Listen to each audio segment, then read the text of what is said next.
Da Fresh Morning. Da Fresh Morning.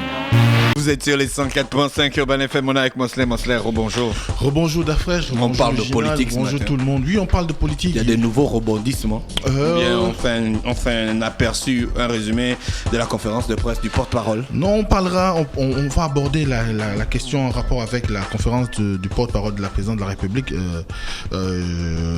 d'hier, mais également, surtout, on va parler du retour de la majorité, parce que la majorité est en train de s'atteler pour confirmer son soutien à Ali Bongo Ondimba, notamment en vue de la présidentielle de 2023. Donc effectivement, il y a eu hier la conférence de presse, la première après sa maladie. Vous savez qu'il avait contracté le coronavirus et à la suite, il a quand même pris un temps pour pouvoir se soigner. Et je crois que sur les antennes de la radio, on avait eu à plus ou moins on a fait l'interview avec lui pour pouvoir prendre son témoignage, si je peux dire ça ainsi, par rapport à sa période de... Faire le point de son voilà, état de santé. le point de son état de santé. Et à la suite de cela, il est revenu au devant de ses responsabilités, notamment en sa qualité de conseiller spécial chargé de la communication et porte-parole de la présidente de la République. Et hier, il a vraiment, évidemment tenu une conférence de presse au cours de laquelle il a abordé les questions d'actualité, notamment en rapport avec la gestion de la Covid-19 au Gabon, donc la riposte contre la Covid-19 et la loi de finances rectificative qui a été également votée par l'Assemblée nationale, sinon le Parlement, mais aussi le nouveau code pénal. Vous savez que toutes ces questions-là ont fait l'objet de l'actualité et aujourd'hui, à l'état actuel de la situation, on sait qu'il y a plus ou moins un ralentissement en termes de nombre de personnes infectées, quoique il y a eu une augmentation du nombre de personnes qui sont allées se faire tester, dont le dépistage vont crescendo parce que les gens veulent évidemment connaître leur statut et effectivement le porte-parole s'est réjoui du fait qu'il y a cette situation qui est de plus en plus intéressante pour notre pays, mais aussi il a répondu aux questions de la presse, notamment en ce qui concerne par exemple la mise en place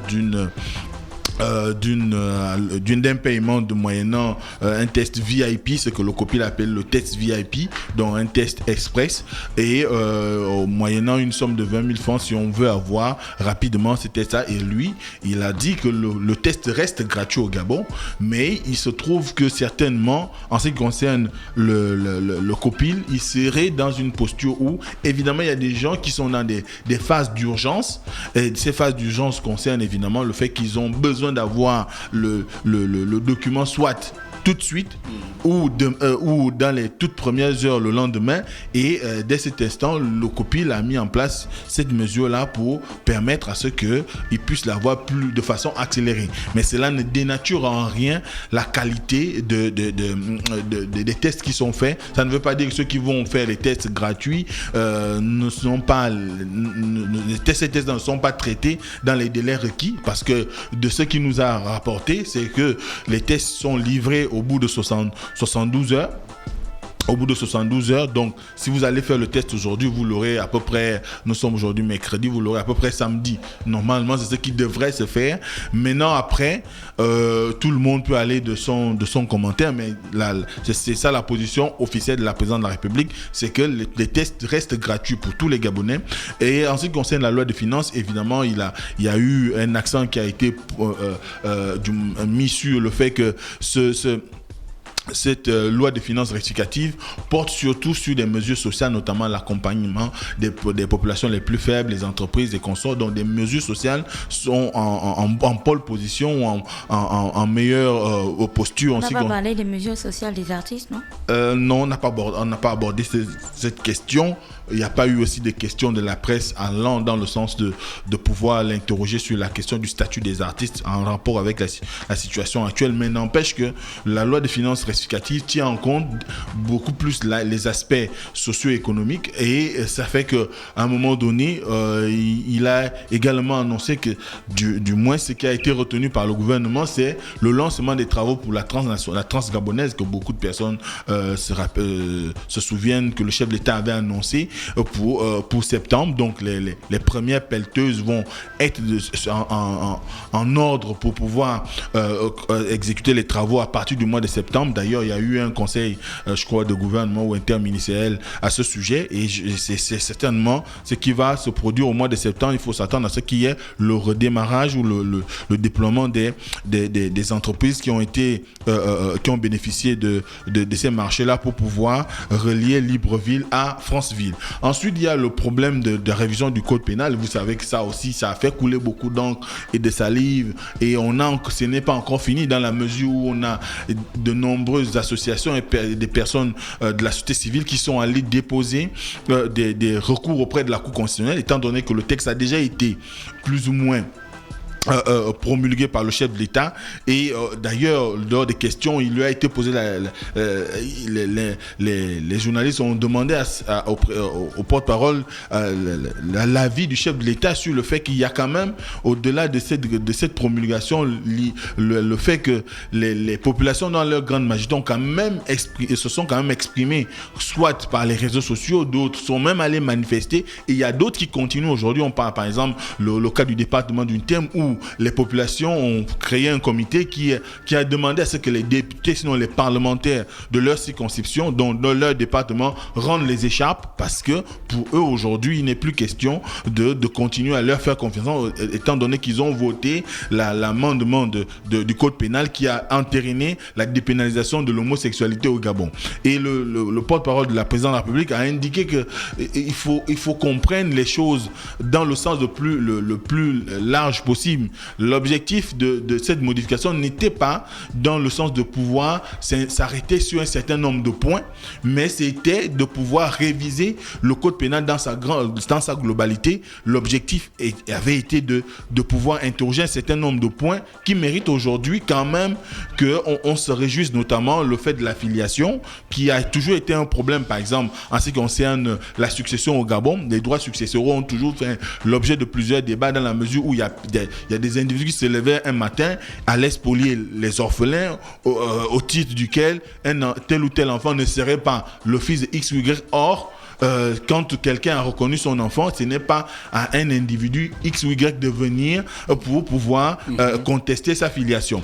Donc, il a mis en avant cela et il a indiqué qu'en ce qui concerne la dépénalisation de l'homosexualité, la question n'était pas celle de savoir si c'était un comportement déviant, mais il était plutôt sujet de s'interroger sur est-ce que le fait de choisir d'être homosexuel, on doit aller en prison pour cela.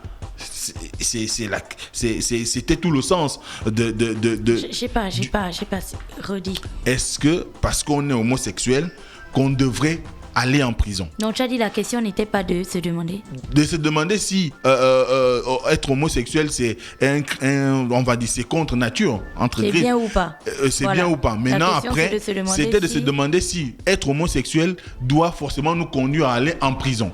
Donc ça c'est, je le dis avec mes mots, mais ceux qui ont eu à suivre l'interview, du moins la conférence de presse, c'est ce qu'il dit en gros dans cette communication là. Et effectivement pour lui, le chef d'État prend en compte les avis de ses concitoyens, et dès cet instant je crois qu'aujourd'hui ce qui reste beaucoup plus palpable, c'est que sur cette question là, c'est la Cour constitutionnelle qui détient désormais le fin mot, étant donné qu'il y a plusieurs autres sujets qui ont été débattus. D'ailleurs tu en as fait quelques chroniques il y a quelques temps en ce qui concerne la révision du code pénal. Donc pour l'autre actualité de ce matin, évidemment la majorité, comme le dit souvent, vous savez que depuis 2016 cette majorité elle est pratiquement à fond, on ne l'entend pas suffisamment. Bon, il y a quelques temps encore, c'est qui la majorité? La majorité républicaine et sociale pour l'émergence, qui est la galaxie conduite par Ali Bongo Ondimba, avec sa locomotive qui est le Parti démocratique gabonais, avec un certain nombre... Non, faut pas emprunter les pauvres mots. La locomotive, c'est pas pour le Parti démocratique gabonais. Le Parti démocratique gabonais avec son rouleau compresseur. Il faut dire, parce que la locomotive, c'est pour autre chose. Très bien. Ou le parti de masse, le Parti démocratique gabonais.